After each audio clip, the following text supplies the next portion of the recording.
Here's Tom Williams. This is the Dow.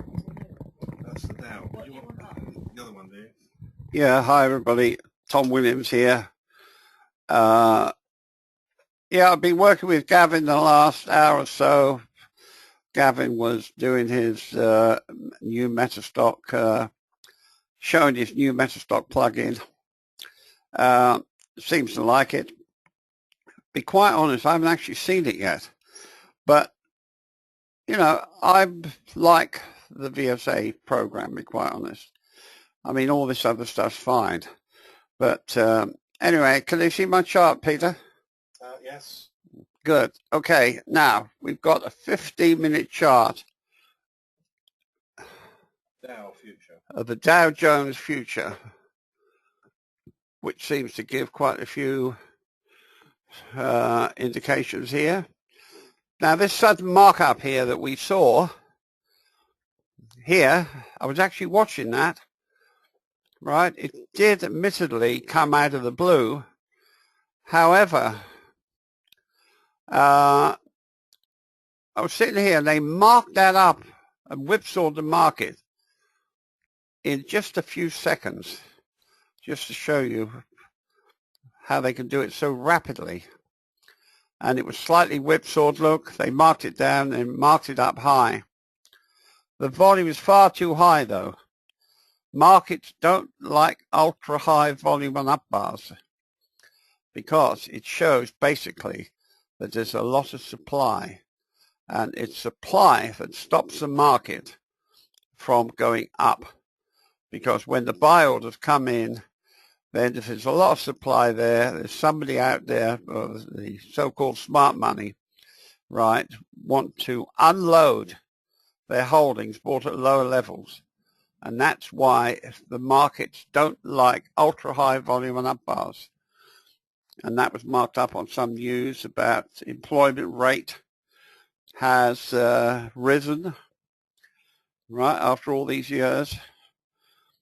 So I said to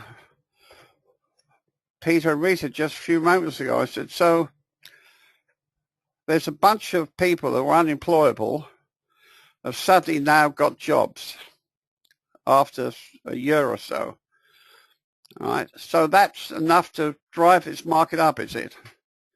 Well, it just shows you that's not possible, because just because you employ people who are unemployable yesterday does not make the companies stronger or weaker.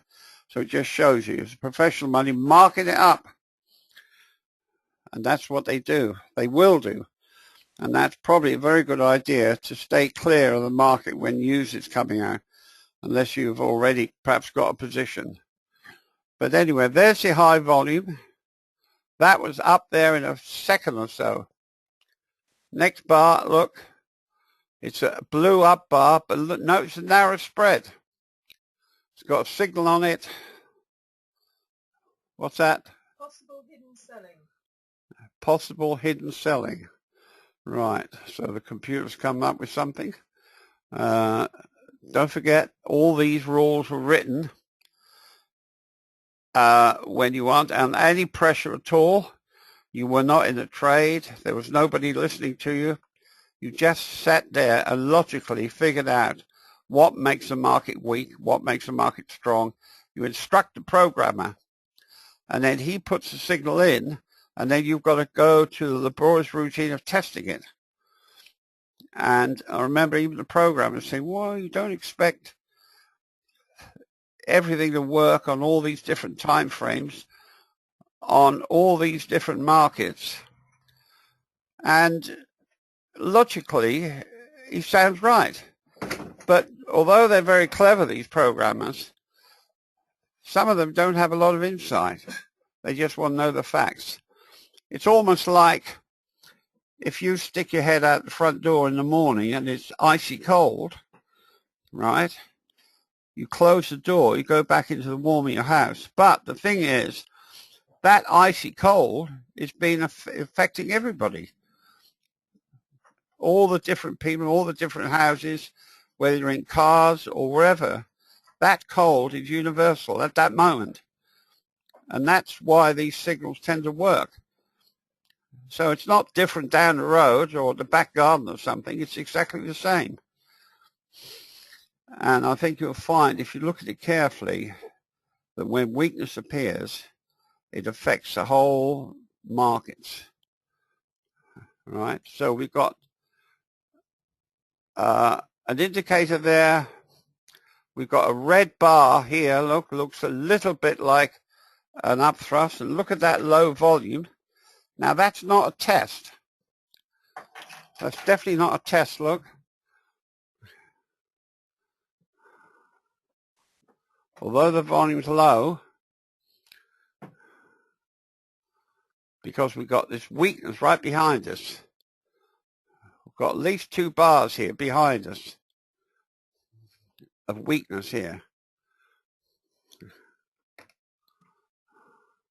Sorry, it's running live and I lost my vertical cursor for a moment. Okay. Professional money are fully aware of the weakness, look. They know that there's supply on that high volume up bar. They know there's supply on that bar. Right, this looks suspiciously like a little upthrust. Little sort of one, not real proper upthrust. So what do? They mark it up, or they allow the market to run up, and then they are not interested, because we know that is what we call no demand after weakness. Imagine you are one of these smart money. You've sold here somewhere. You've dumped your holding that you bought lower levels. Okay, now you know the markets can be marked up, and they are marked up frequently by market makers.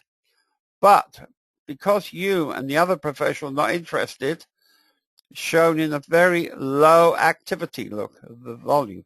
Volume is activity. There's no activity, or very, very little. And that's what we call no demand. And that also, what does that say, Peter? That says no demand. No demand, right. Okay, so the computer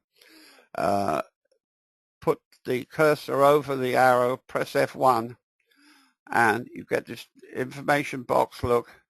Study them carefully. There's a lot of information there. We don't hold any secrets back at all. We don't have anything you don't know.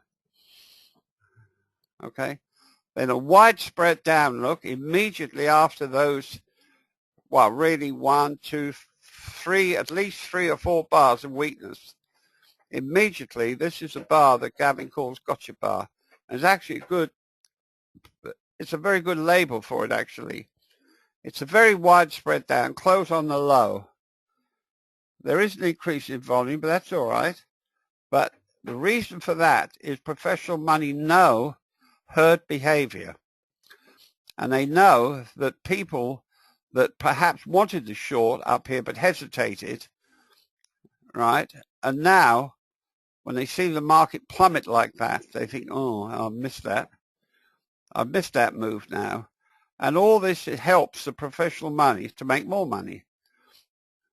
And there's lots of other things. You think about it. Human beings do not like to trade at prices lower or higher than they could have done on the previous bar or two. It's just the way human beings are. They don't like it.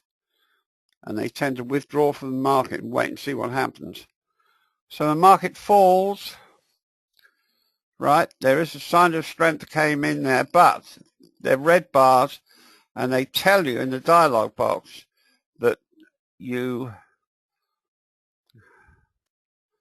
don't actually trade on that unless the next bar's up.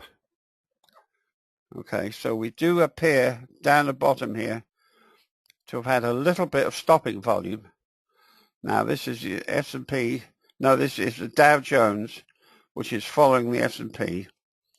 Okay, and so it chugs sideways, look. Now you can pick out what they call strong or weak bars to give you an idea of what's going on. Excuse me.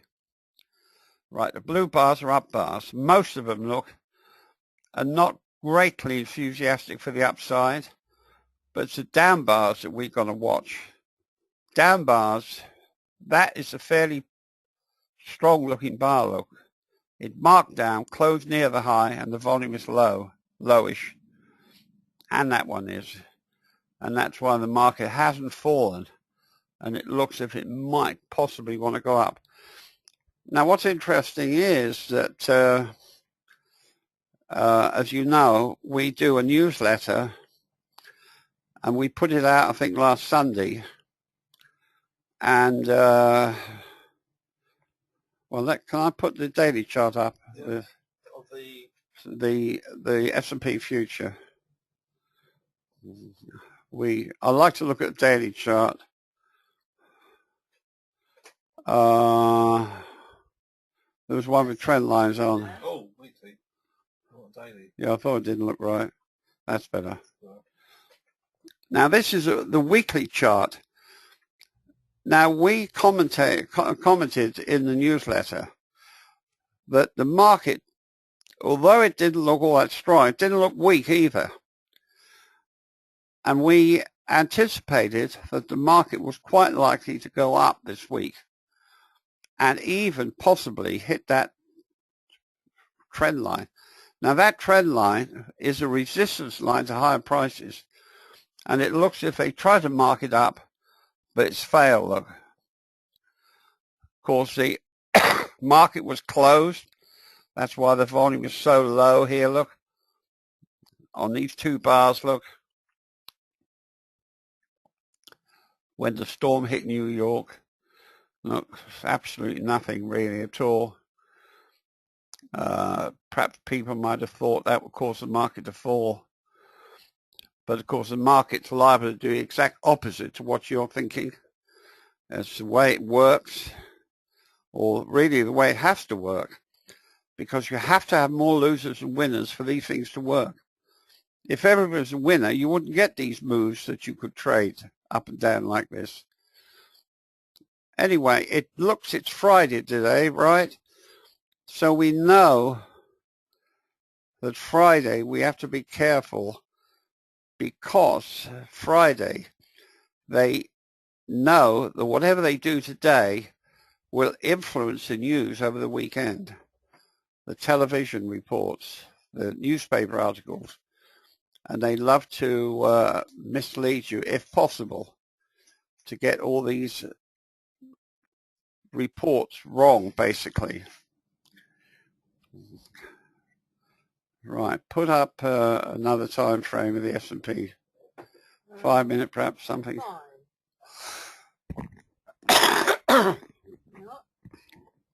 Right, now this is a 5 minute chart of currently running of the S&P 500. So there we saw the weakness here. Look, it did have signals on it. Sorry, it's running live. So, okay, and there's a nice up thrust there. Look, high volume on down bars, level bars. That's in black. Down, down.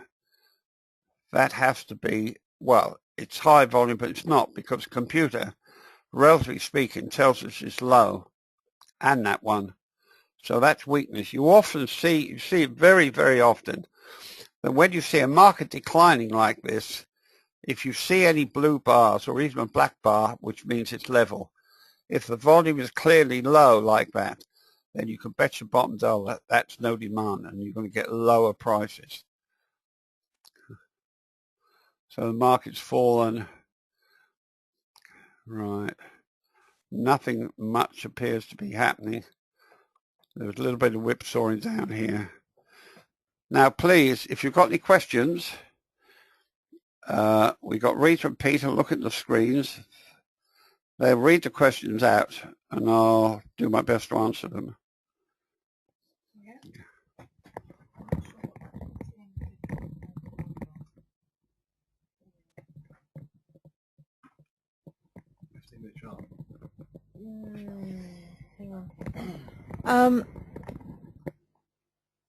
Okay, you're clicking over to that 30-minute, are you, Tom? All right. Well, Eleni, yes, Tom's tea is robust. I made it nice and strong for him.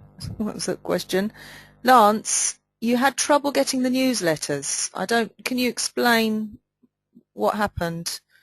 for you. And Carrie would like to look at the 1 minute chart of the Dow Jones on that news that you were talking about. Can you put a 1 minute up, Pete? You remember all the... I don't think I've got 1 minute, have I? We can put one up. I'm sure it probably looks like a road accident, but we'll have a look.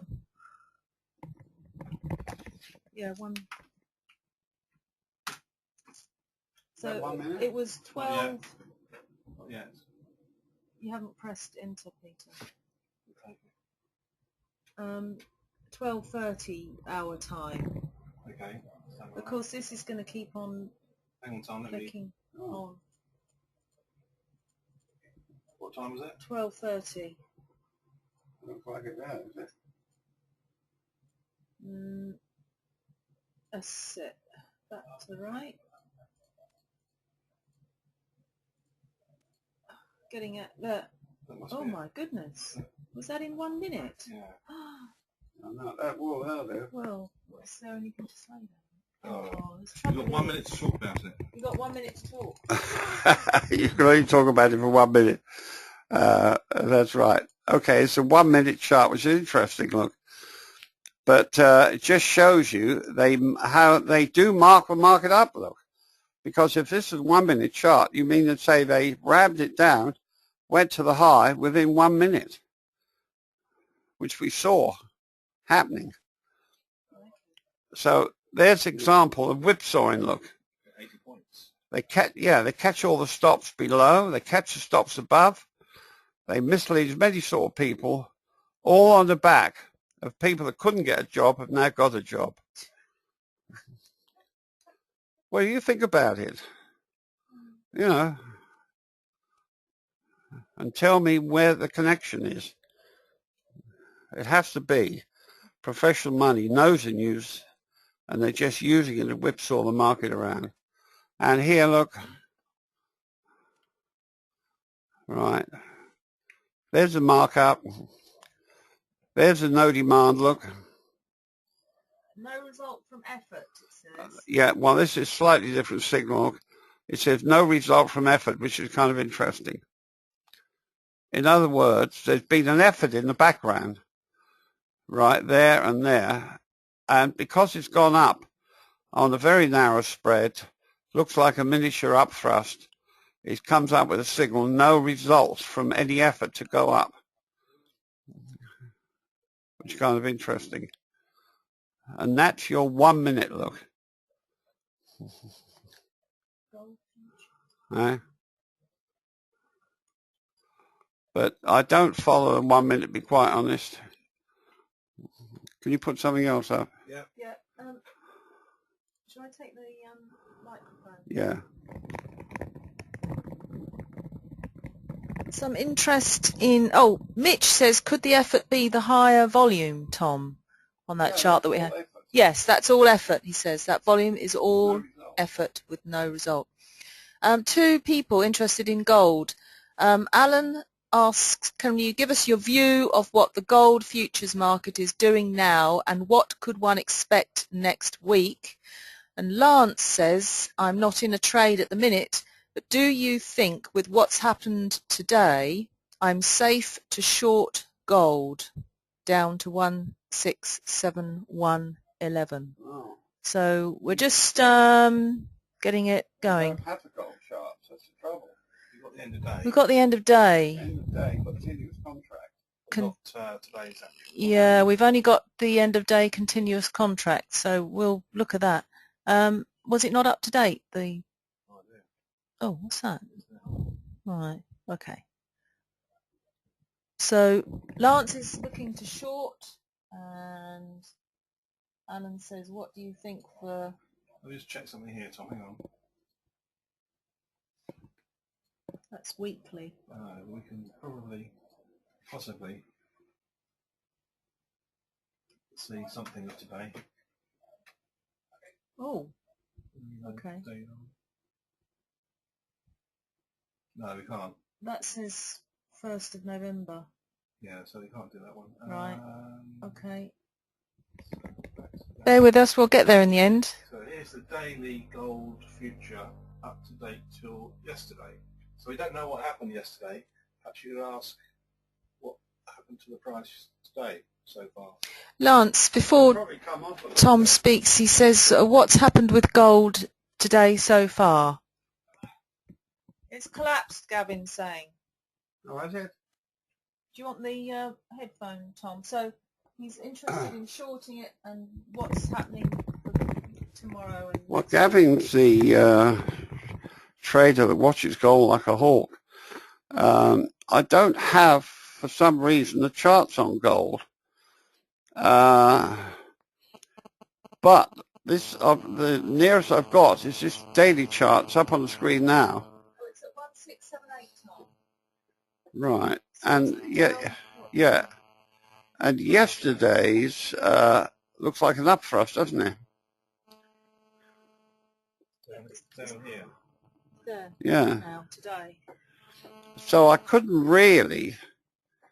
I wouldn't. If I said anything, it would be more or less guessing because I don't have the proper charts to look at. But looking at that daily chart, I wouldn't certainly want to be long yesterday. That definitely looks like a bit of an upthrust, doesn't it, there? But Gavin's the one you need to ask about gold. Well, it won't be on here. We've got people looking at gold. Okay. Do you want to talk to them? Yeah. I didn't want to take over, but Just very quickly, yeah, I did do a seminar earlier on where I talked about gold. There was an end of a rising market 3 weeks ago. It was quite clear distribution was going on, and if you look at the daily bar on the 31st of October, you'll quite clearly see there that the volume increases. We get a sign of weakness appearing. And about 3 weeks ago, I did a webinar, which you should go and look at. It's on YouTube. And I actually forecast this exact move because it was looking very weak. Now, where do we think gold's going to go now? I think it'll trade along the 1700 line for a little while. So I certainly, you've missed the short move. If you didn't get short earlier, I know several of you did, but if you didn't, I think you may have missed that initial move. They'll test this level though, and the next key level is around the sort of 1650, 1660 level. That's where, if it goes through 1660, we're heading down for 1550 again. But it's in a downtrend. It's got weakness in the background, and despite all the news, it's definitely not a safe haven. Here's Tom. Right. Yeah, I'm sorry I can't talk to you about gold. I simply don't have the charts here. Why? I'm not quite sure, to be quite honest. There's so many instruments to look at that it's very easy to look at something else. Put the S&P back up, Peter, please.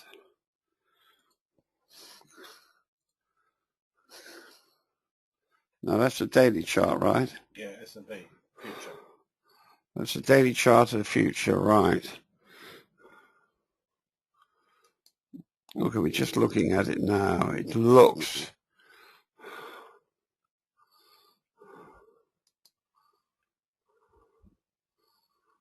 of course it doesn't work. There it goes. I mean, it looks like a weak bar there, doesn't it? I mean, there's not a lot going on the base here, although it does look a little bit saucer shaped. There must have been some buying there. And when the storm hit New York for 2 whole days, look, if the market was weak at that moment, then surely they'd have marked it down. Because although they're not trading, there's always people trading this on the Globex in one place or another. They don't really ever sleep, so-called professional money. And this last bar here, that's today. It looks, if they marked it up, it's trying to reach the underside of that trend line, but looks as if it's failed. So I would not expect anything much to happen on this chart. Any questions? Mark asks, is the newsletter available to everyone or just VSA members? It's just VSA Club members, the current one. There was a book compiled of all of last year's newsletters, but the current one for this year is just on the VSA Club. Okay. Mitch, you're asking which gold instrument was Gavin tracking. I'll go and ask him in a minute. He's not actually in the room. And John asks, what time frame does the smart money trade, Tom?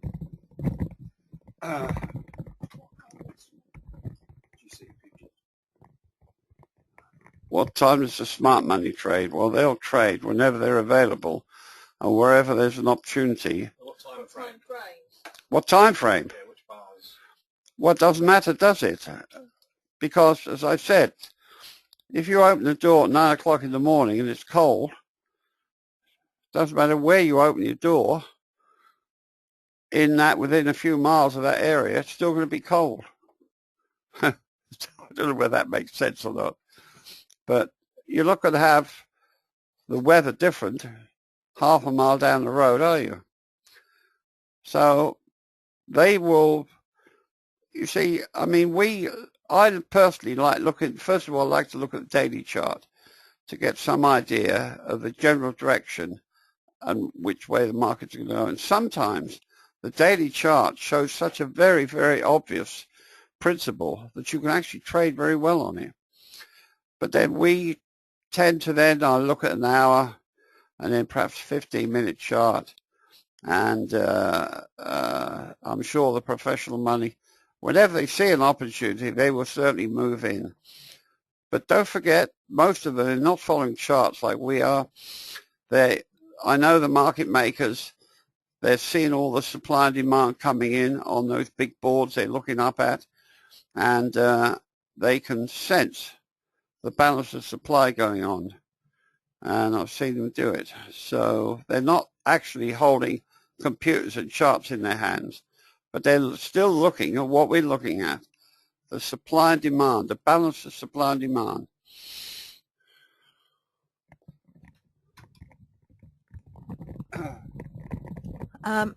Okay, Mitch, Gavin is tracking GC futures. That's the answer to your question. And Mark asks, while you're on gold, is your view identical of silver? And we're just putting silver up now. Sorry, I don't think.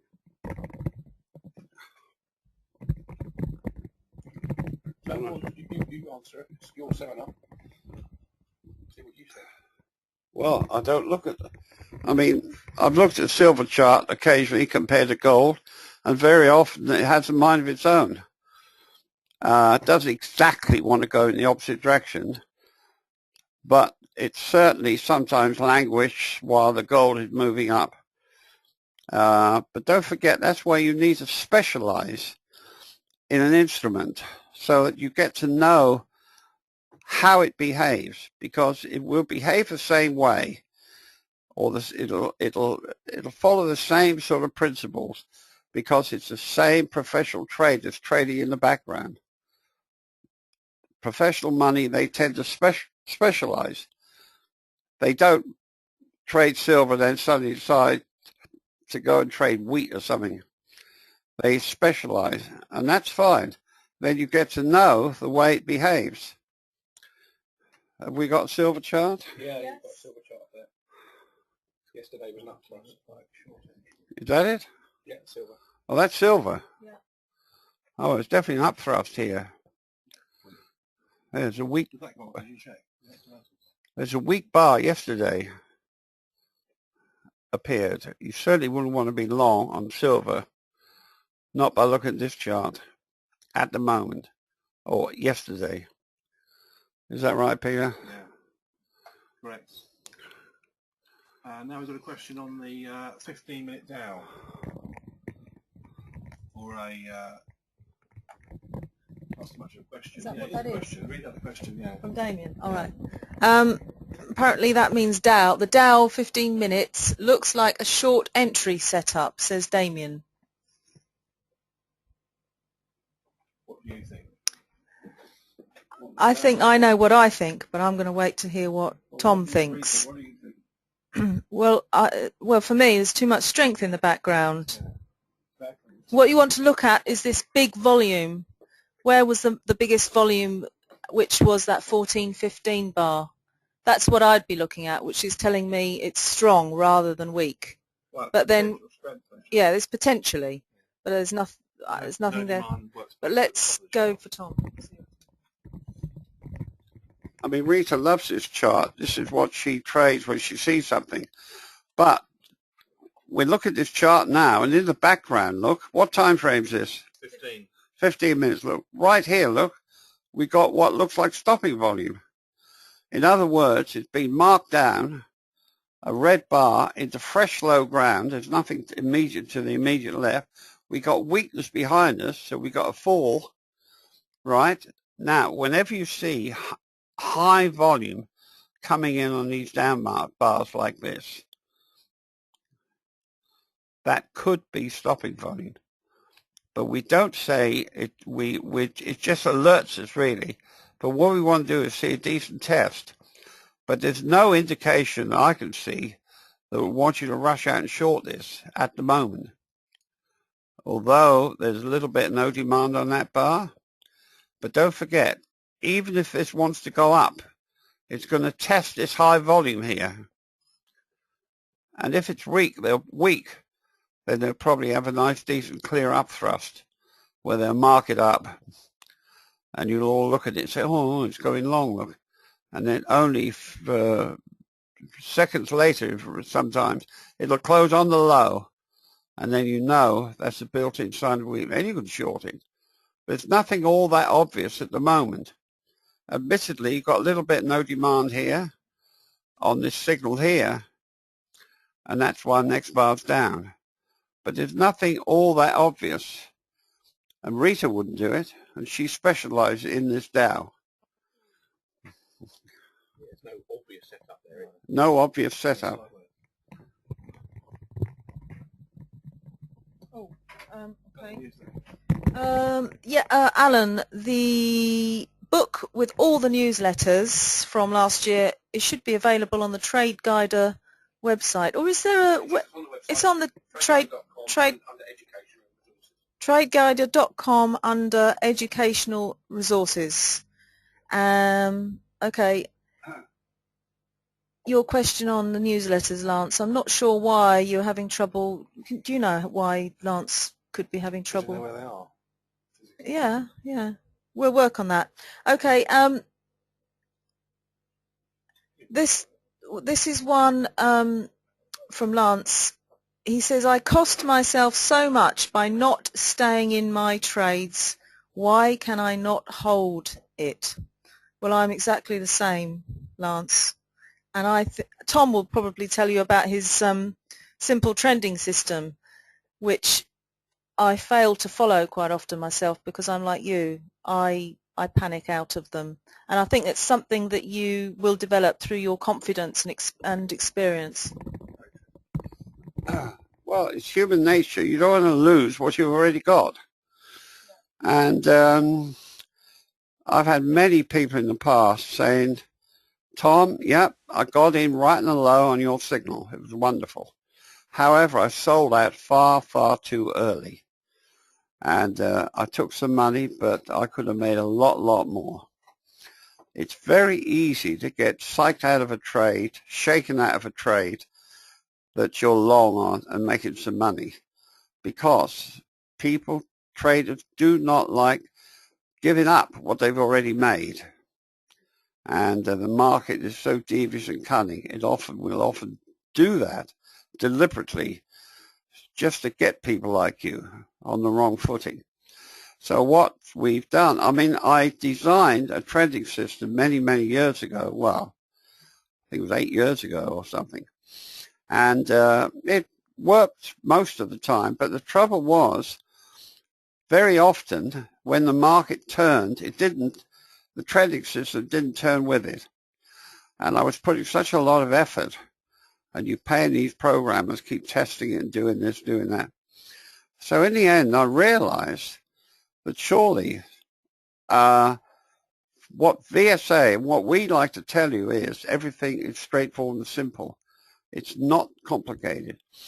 So then I realized that if we colored every bar that went up blue and every bar that went down red, then you had an automatic trending system that you could follow, because I know for a fact that if you're professional money and you want the market to go up, how you make it go up, you make sure that the price doesn't fall lower than the close of the previous price, whatever that is. In other words, because the biggest danger to professional people that are long, for example, is that some other group out there or groups will panic and decide to dump. And you do see that often. You often see the market go up and the red arrow appears and then it goes sideways for some time. And that's probably what's happened. There's been a group there that's dumped. But the main group behind the move decided they could take it higher. So they hang on there. But I call it simple trading system because it is. All the time the bars are blue, it's going up. And you stay with it until you see a definite, obvious sign of weakness. In other words, probably ultra-high volume and up bars, or an up bar, or an obvious red signal appearing, or something along those lines. It's pretty obvious when it reaches the top. And that's why we call it a simple trading system.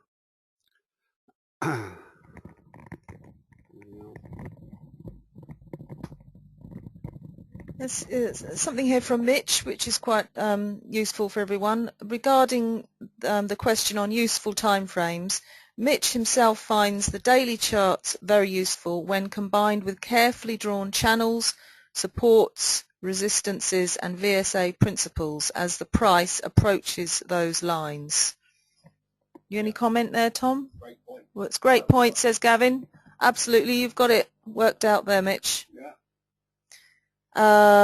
So Mark is telling us now, with regard to silver, it's down a further $1.25 at the moment. I've got this running commentary going on here. Right, so the S&P, need to go back to that. I must get silver and gold up here on silver. What on his, yeah. Now that it's oscillating at 1421, which is just below the 19th of October close. 19th, right. So there's, That looks like it's going to come off. that's the 19th of October. So it's oscillating there. Can one assume that it did not manage to overcome the resistance at 1430.75 there? Can anyone?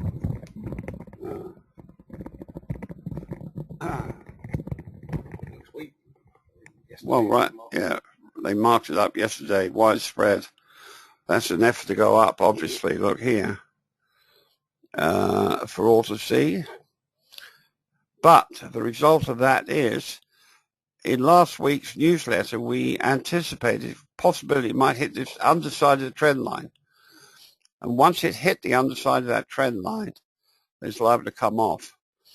But today, at the moment, Friday, that bar is not finished, of course, but it looks weak. It's what we call a weak bar. When you see a market being marked up like that, only to collapse virtually on the low, and there's not a lot of volume there to say, I want to go up, and especially this widespread up on the previous bar. But there's nothing at the low here. Of course, the markets were closed for 2 days here.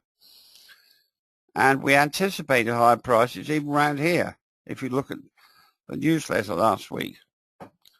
That's because there are strong bars there, no real sign of weakness. But it doesn't mean to say it's gone into a bullish move. You have to create a cause. You have to have a cause built in the base to go up properly. And that's why it doesn't look as if it's really going anywhere at the moment.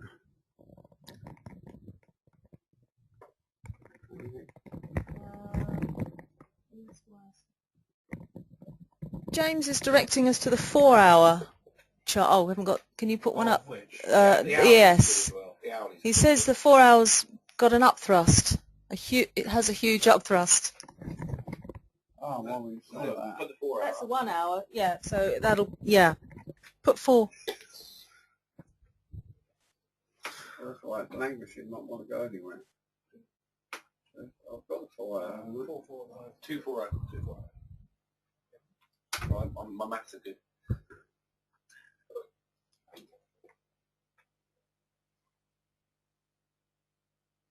Oh. What? You didn't put space. Yes.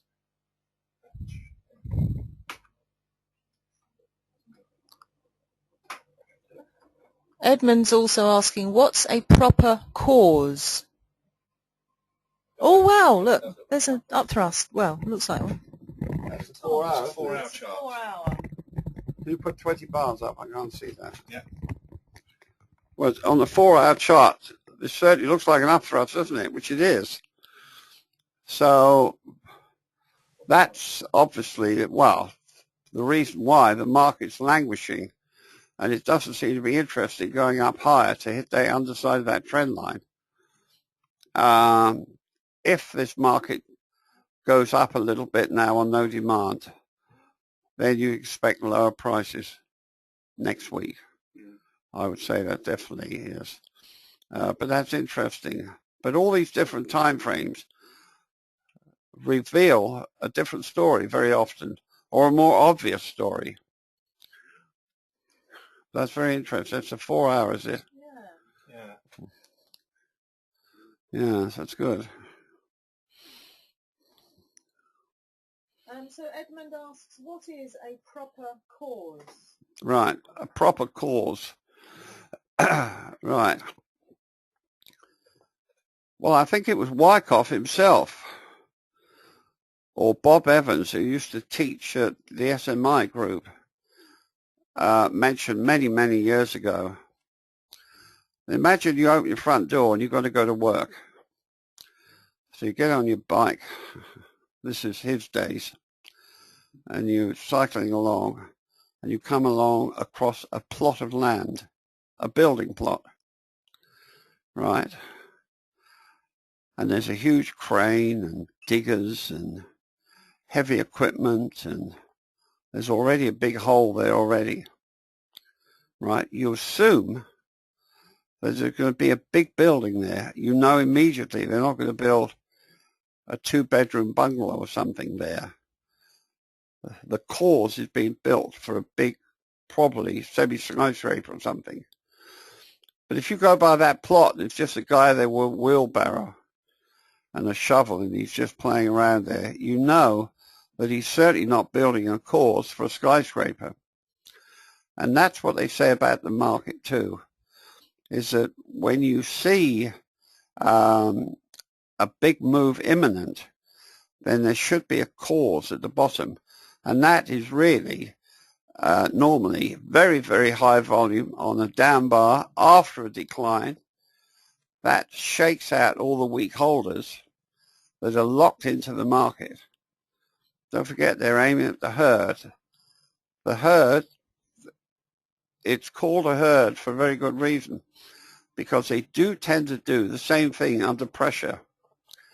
And they will tend to, a weak holder is somebody that if they sold now, they would be losing.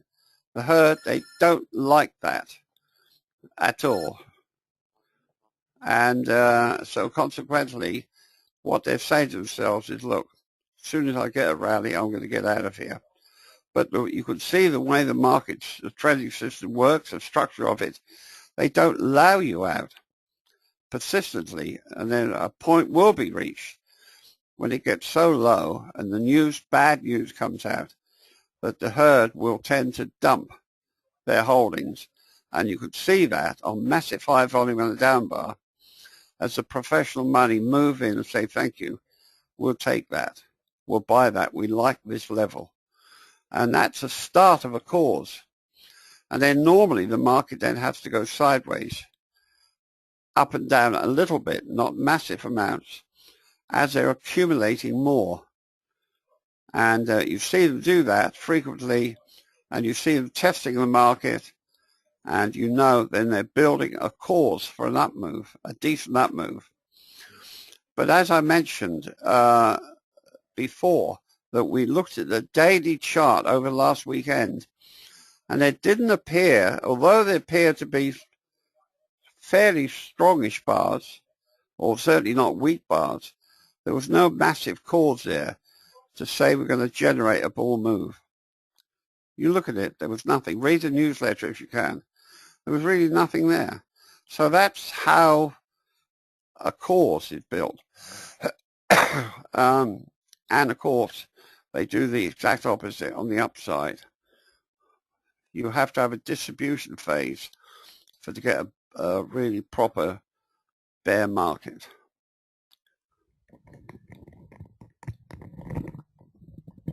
It's funny Tom should mention that about when building something, because when I was driving here today I was thinking quite often when they're building buildings in this town, they tend to pull down houses and build big blocks of flats, and they first of all they put a great big boarding round what they're doing because they're doing demolition, and it seems to take forever for anything to sort of appear above that boarding, and I say, oh, I wonder when they're going to get that done. And actually what they're doing is creating that cause. They're putting the foundations in, and that seems to take so long as compared to the rest. Once it appears above those boards, whoo, all of a sudden, you know, the buildings shoot up.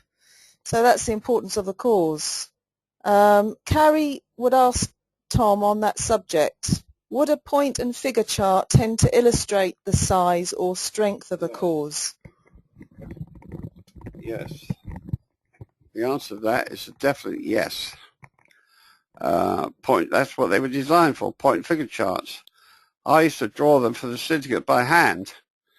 Mind, they're only following 12 charts, but we used to have the data coming in on the ticker tape in the office, and we'd have lovely young ladies or ladies taking the details from the ticker tape, and I would present it with them. Now we've got Rita here, who's a mere housewife.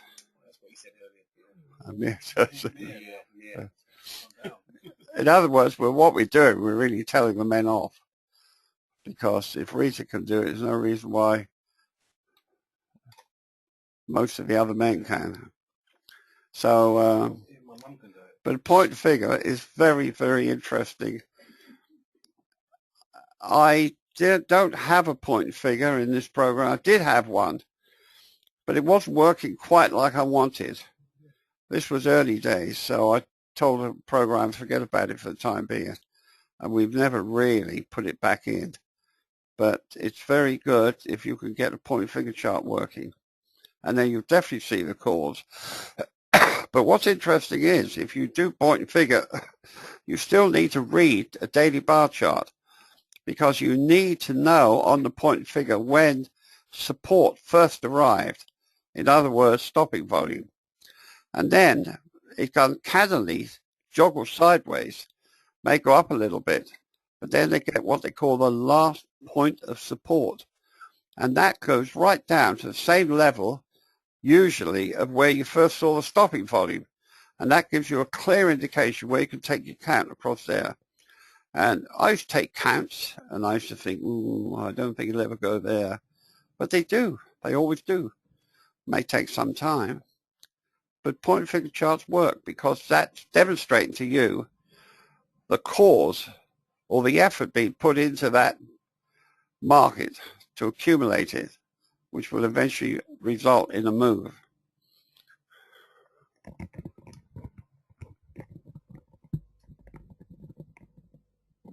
Oh, may they use the Renko chart instead of point and figure? Well, do you want, who can comment on that? Renko. Okay, Tom doesn't know what Renko charts is. They're similar. Hi, there's Gavin. Just a quick one on the Renko charts. They are there's a similarity between point and figure and Renko, but in this seminar, to try and explain the differences and how you use them, there's no time to do it. But do they look at a similar thing? Yeah. What they're looking at is the universal law of cause and effect. So everything is built around cause, and then what happens to price. If we look at the stock markets and the futures markets, it's built around cause and effect. Something causes price to move up or down. Okay, so of course we know it's the smart money buying or selling.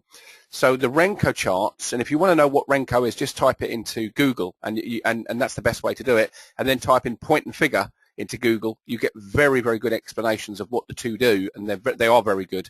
And yes, we will be doing some lessons on that in the new year, because I think it's very important. I think point and figure and Renko charts are both very valid when using VSA, but to try and show you that now in this seminar, which we've got a little time now, it wouldn't work. But yeah, we will do a lesson on that for sure. Right, Damien's saying on this chart here, this is a Dow 1 hour, reversal after effort to rise bar. Is that right? Is that principle? Yes, correct, Damien. Yeah, that's the Dow 1 hour. Oh, this is Dow 1 hour. Well, Can you comment on that? What do you think? what did he say? Well, he's asking, is that a principle there? Yeah. Well, it's certainly a sign of weakness. I mean, it looks so wonderful as far as we're concerned, because it looks like a 2-bar up thrust, and that we love up thrusts. I must admit, but it looks so good, we can't almost believe it. But they certainly marked it up. Look here. The volume is, well, it was high at the time, and then a complete reversal like that, and there is an automatic signal there. Weakness based on price action. Yeah, weakness based, well, it's a reversal in other words, and then you've got lower prices here. But that's certainly a weak bar, and I certainly wouldn't want to jump in and be long on anything that was based on the S&P 500 or the Dow or even the NASDAQ. But that's certainly a sign of weakness. And of course, because it's Friday and because they're devious and cunning, you may, or if you have an up bar and the volume is very low, then you know they're marking it up artificially, right, to try to mislead you, which, believe me, they'll do if they can. Okay, so all the reports come out in the TV and that, say all the markets finished up going up, look. But it won't obviously go up to the top of that up thrust. That is a sign of weakness, and you would expect lower prices when you have those sort of up thrusts anywhere in the background.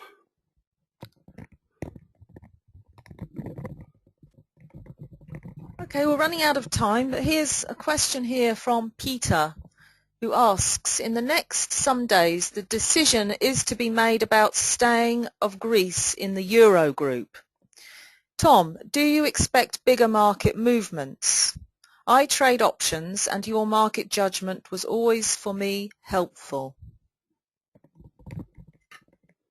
Sorry, say that again? So in the next some days, the decision is to be made about staying of Greece in the Euro group. Tom, do you expect bigger market movements? Peter here trades options, and he says your market judgment is always very helpful. Well, yeah, options are great. We've got a bunch of guys and ladies that make money from options.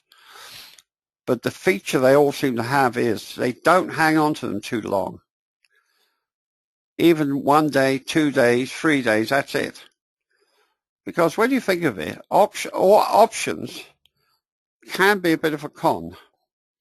Remember, they're written by experts, right? So you're immediately up against professional money straight away.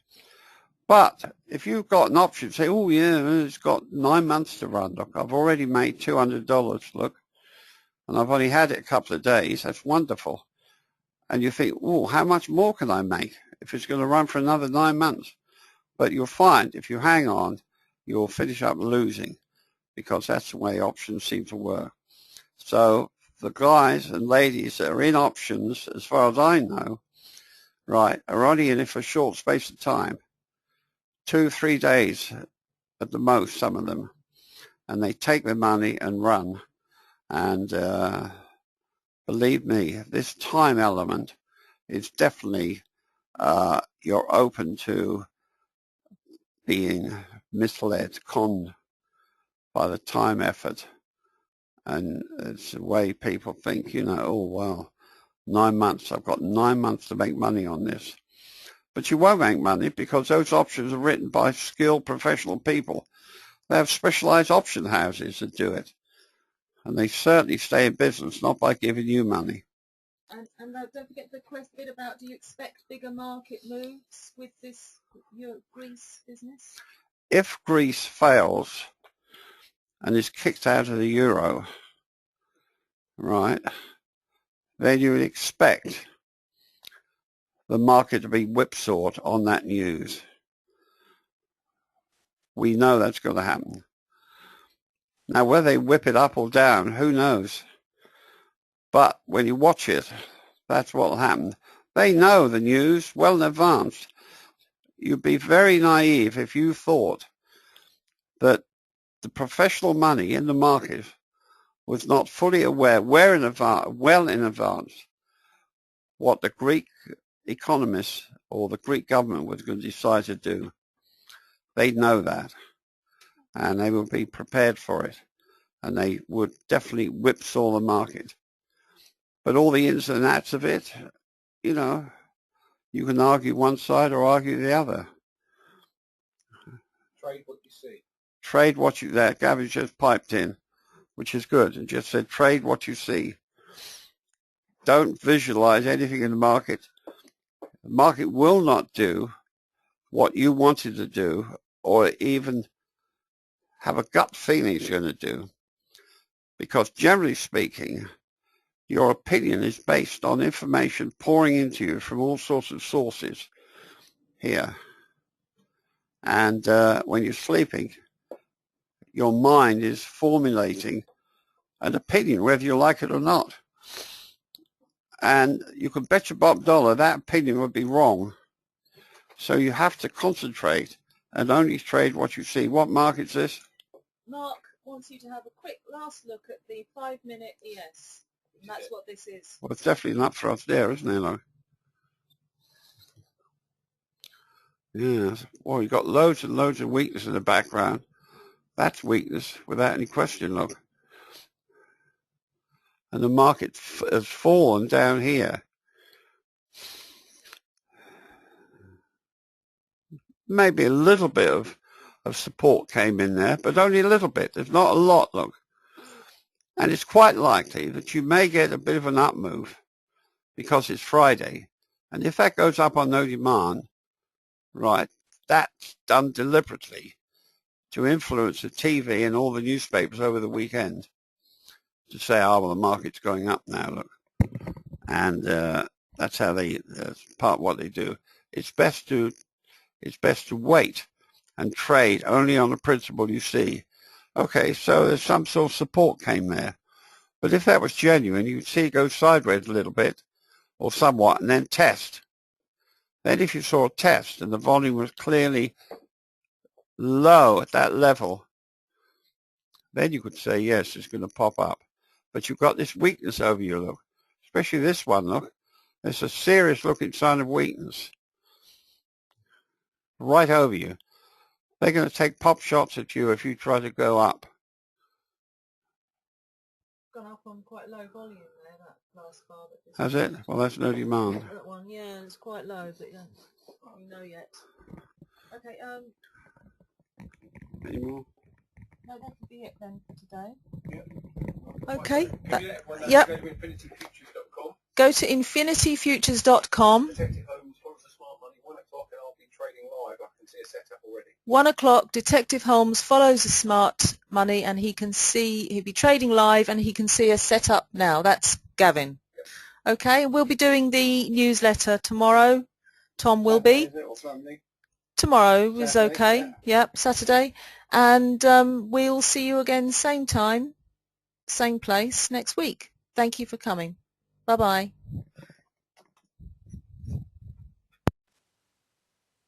Welcome to GoToWebinar, Web Events Made Easy.